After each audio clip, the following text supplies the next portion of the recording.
Okay, so apparently Elon Musk called uh, Social Security insurance a Ponzi scheme. And in some ways, I agree. And I'm going to demonstrate by a video that I made 13 years ago. This was before I started getting Social Security disability benefits. This was in October of 2011. I started getting my benefits in April of 2016 after a horrible car accident that nearly killed me and killed the guy who hit me. So I talk about it here. I'm just going to play this back for people to understand why I believe it's a Ponzi scheme, because in no time it's going to be insolvent. There's not going to be enough money to pay out, as Barack Obama says here.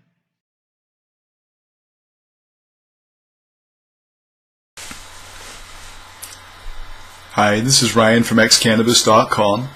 I'm an unapologetic dissenter of Social Security.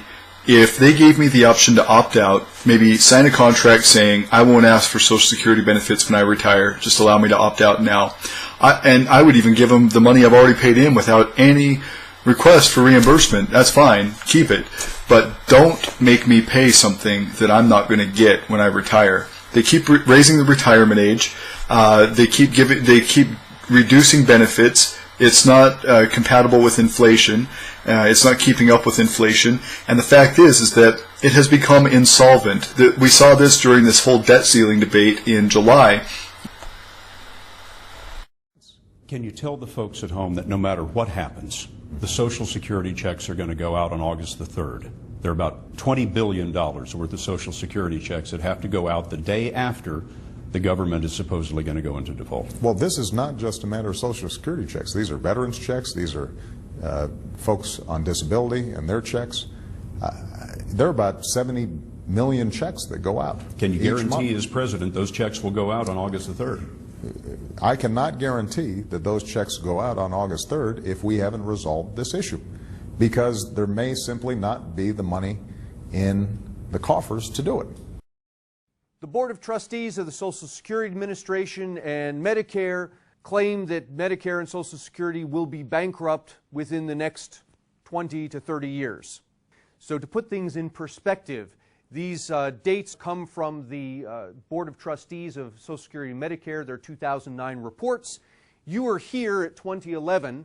Social Security disability deficits began back here in 2005. What that means is that the money that Social Security disability insurance brought in each year starts to be less than the amount of money they pay out. So they're in a deficit situation. However, they still have money in the bank, so they aren't bankrupt. Here in 2014, Medicare deficits are projected to start. 2018, Social Security disability insurance has now gone bankrupt. These deficits that started back here at 2005 have accumulated. Here the money has run out. Medicare is bankrupt in 2029. Social Security retirement is bankrupt in 2040.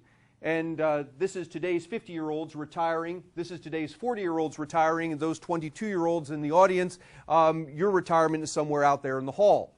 So, and then I'll show you my accident here just for reference point. Man dies in crash driving the wrong way on I-5. This was Derek Massey, who collided with me in my Ford Expedition in 2013, May 3rd of 2013. This is my Ford Expedition that got crushed, and the engine was squished into my legs and my lap. And this was him. You see, he went through the windshield here. His head got cut off. He was decapitated. His head rolled into the engine compartment. It was a terrible accident. I'm completely rebuilt with titanium. My shoulders rebuilt with fiber wire. My arm at the greater tuberosity broke in half. My one leg had 46 fractures. The other leg was broken in multiple places. And yet I got an insurance settlement from this accident. And instead of just claiming Social Security right away, I waited, years, but I invested my money. I invested in a fiveplex, and then I invested in a vaporizer shop to try to continue to work. I was in a wheelchair and on opiates. I handed the business over to my ex-wife. It wasn't built for her. She didn't run it well. She hired a property management company that we had just gotten screwed over by 3 months previous for a different business. And then she also got some other people in our fiveplex that she didn't vet, and they turned out to be terrible tenants. And anyway, it didn't work out, whatever the case. I built it for me. I didn't build it for her. I should have built it for her. But I thought I would be running it, but it was just so hard on my body and my mind with all the opiates and with the fact that I was in a wheelchair and not able to really work. And the vaporizer company was the same way. Nobody was showing up for work. It failed. So in 2014, I applied. I was rejected. And then I applied in 2015. And then in 2016, I finally received my insurance benefits from Social Security. So that's the context of my argument there. But in this conversation, I just wanted to note, this is insurance. This isn't communism. And so this person was saying that, if Elon Musk paid 6.5% on all of his income, it would supply Social Security benefits for 5 million people. But this isn't communism. This is an insurance benefit.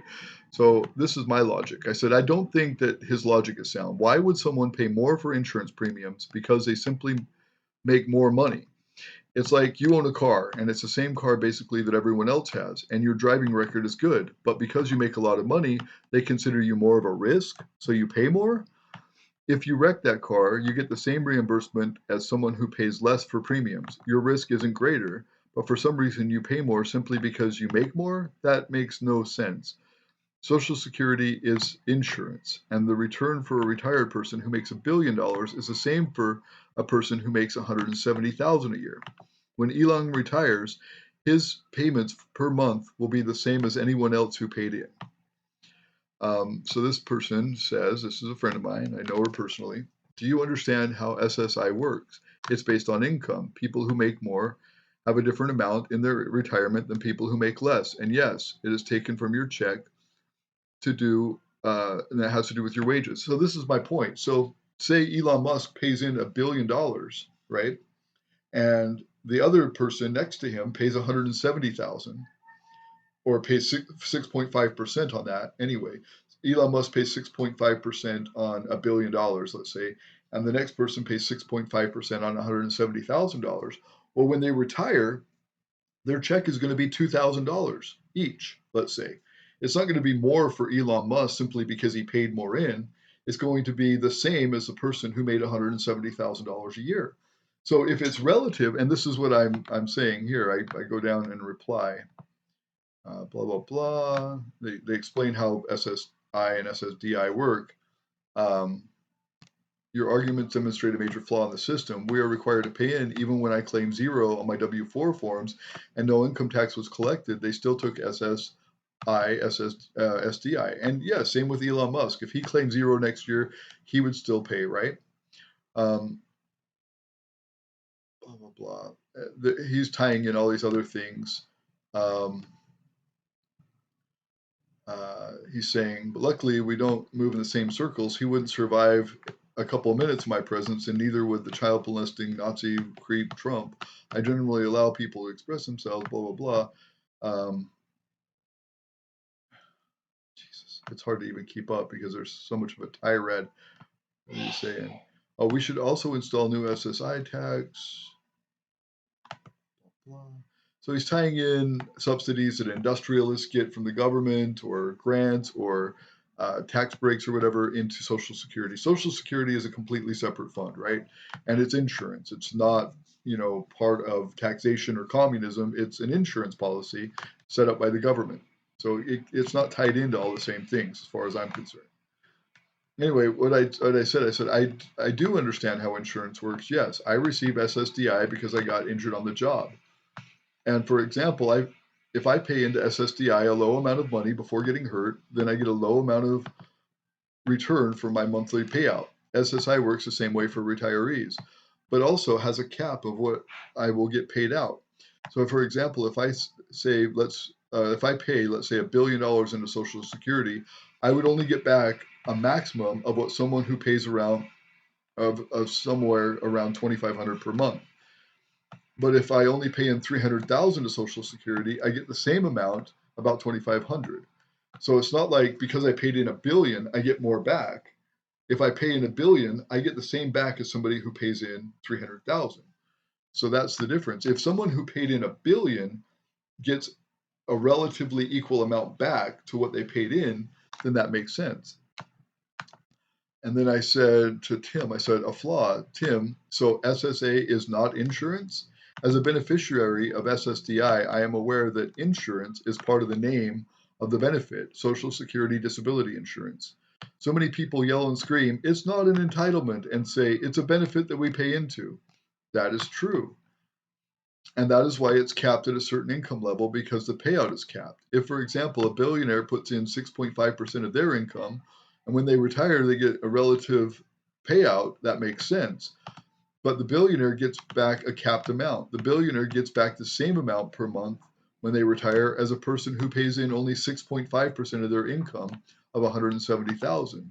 But SSA is also graduated. Let's say I only pay in $10,000 to SSA over my working life, and when I retire, I only get about 10% of the person who paid in $300,000 over their lifetime. It's relative to what you pay in, and it's also insurance. So the billionaire should not have to pay in billions to only get back thousands. That's not how any insurance works. Anyway, that's my point here. And even like I said, even though I had the ability to go and apply for Social Security disability when I got in my car accident and I was completely disabled, I continued to work. I invested, I worked, I bought businesses, I sold businesses. And even last year, I'm trying to work and fund my kids' vacations. I took them to Universal Studios last April, paid a grip to stay in the Hollywood Hills, went and did Universal, went shopping, had a lot of fun.